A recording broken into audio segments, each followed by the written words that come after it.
Hello again, everyone. We have another cooking at home segment for you.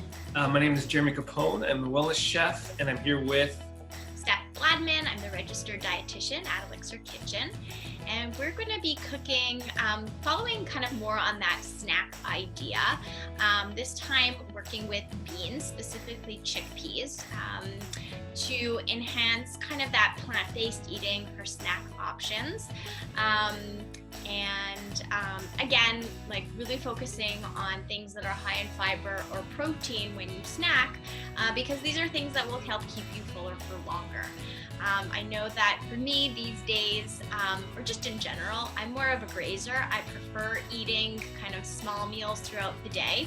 And so I'm always looking for incorporating more protein into my snacks. So working with Jeremy, we figured this could be a really great idea that's super simple, super easy, but something that you could have on hand to cook with and then kind of keep for a longer time, either in fridge or I don't know, you could tell us how you'd store it.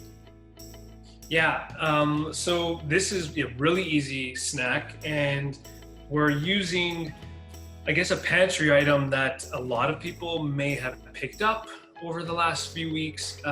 There's sort of a big push on recipes with beans and dried beans and canned beans. What can you do with them other than making hummus 100 times? So we're going to show you quick, very simple snack using canned chickpeas. And we're going to make almost like a crunchy little, almost like a trail mix, I guess. This is great on its own, but you can use this as a nice little booster or topper for some other recipes as well. So super simple. I drained the canned chickpeas, rinsed and drained, and get most of the water out. And then I'm going to pour them onto, I'll show you in a second. I'm going to pour them onto a baking tray lined with parchment, just like this, and take either a clean dish towel or some paper towel and try to pat them dry as much as possible. This is really, it takes maybe an extra 30 seconds of your time, but this is going to ensure that you're going to get really, really crispy chickpeas versus sort of half crispy and somewhat soggy chickpeas, which we don't want. So roll them around, give them a little bit of a dry, and the other key is to make sure that they have enough space as well. I guess it's not social distancing space, but this is enough space for the chickpeas to mingle. If they're too close, then any of the excess water is just not going to evaporate. And again, you're not going to get a crispy chickpea. So we've dried them pretty thoroughly. They're on our cutting board, and then we're going to drizzle them with a little bit of olive oil. And you can use even canola oil, grapeseed oil, any oil that has at least a medium to high smoke point, because you don't want it to burn.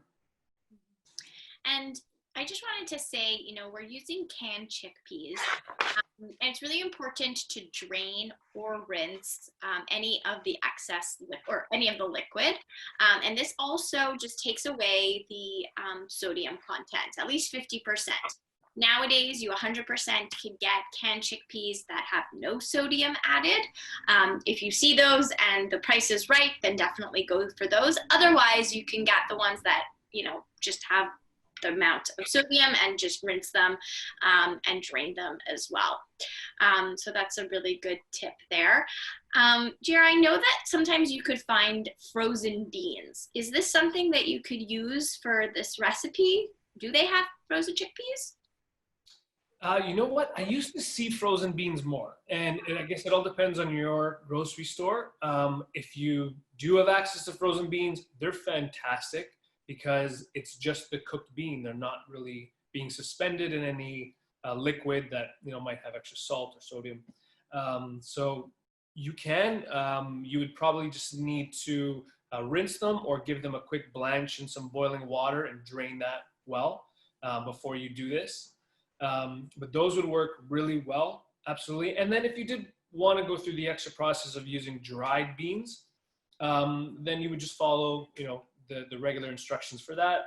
Maybe a good soak, and then cook them until they're done. So that would take a little bit longer, but that would also work.